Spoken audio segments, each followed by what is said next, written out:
All right, folks, this is a 2023 Camaro ZL1 1LE, and it's been set up for track use. That's its goal in life. It's had some durability modifications. It's got a separate oil cooler. It's got what are called DBA brakes, rotors, disc brake Australia. They're a track-focused brake. It has forged wheels. It has the R3, Goodyear R3 tires, another track-focused tire. It's a track car, plain and simple. That's all it is. I don't drive it on the street because, you know, I'm into cars like that, an LS 460. It's either bouge kind of car, comfortable, or it's a track car. So one of the things, cooling is very important. So I had an additional overflow done because these cars don't have a separate reservoir for the brick, the supercharger. So this is off of, I think it's a 93 Mustang GT. It fits reasonably well. It doesn't interfere with the oil filler, but then you just loosen those bolts and bada boom, bada bing. Generally, that's not a problem because most people put a modified intake on. I didn't. I don't really see the advantage of that. So what is today's project? Well, we are going to put on additional cooling because it's all about durability. And this bracket is going to be installed up here. So the process is and what that bracket's going to do is it's going to lower the opening so that you get more airflow in. That's the essence. Airflow will come in the front, escape up here. That's the plan. So I'm going to be taking these 10 millimeter bolts, loosening them. I have some fishing line here because the guy who sold me the kit said you have to break the seal between here and the hood.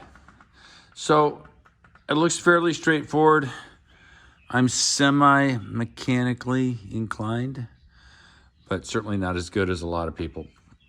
I'll be back. All right, you can see I've removed all the 10 millimeter nuts, and excuse me, there is a plastic press pin that goes there. Excuse me for coughing, that I got out.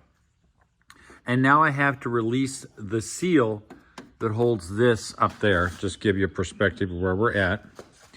And so I'm taking this plastic spreader, and you can see this white stuff, which is in fact the seal that's to prevent water from getting through this piece.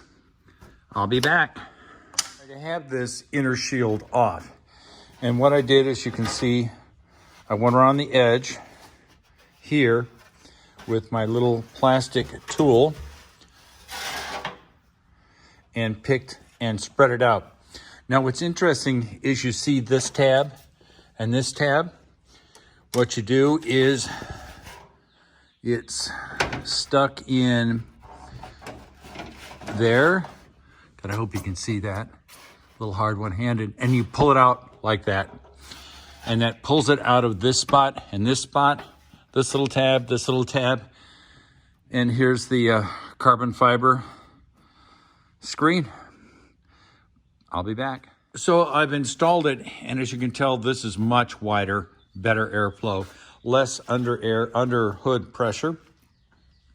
But the idea is that this piece here, which helps divert water that might come through this area away from the engine, it's no longer there.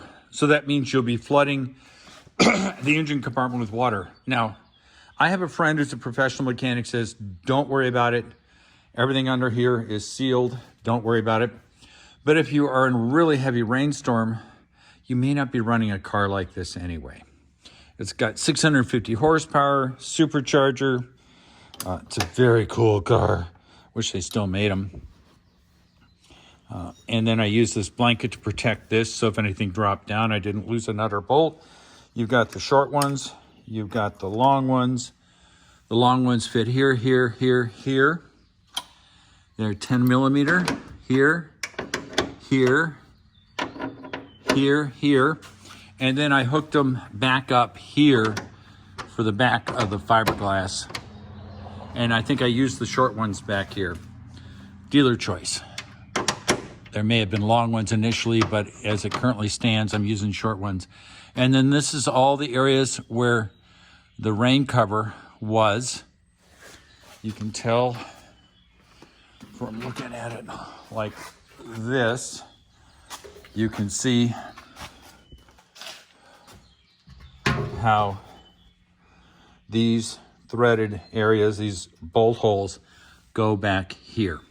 So if you're in a situation where you're going, oh my God, it's raining, I can't deal with this, I don't want my engine flooded, you can obviously just take this bracket out, these 4 bolts, you take the bolts back there out, you slip this thing back in like this, and then you can bolt it down. Probably take you 10 minutes top, especially once you get good at it.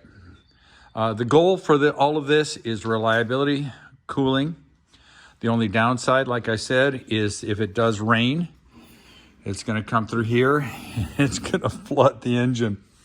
But like I was saying, my friend Jacob, who is a professional, said, don't worry about it, won't be an issue. But if you do get concerned, you can easily put this rain shield back on.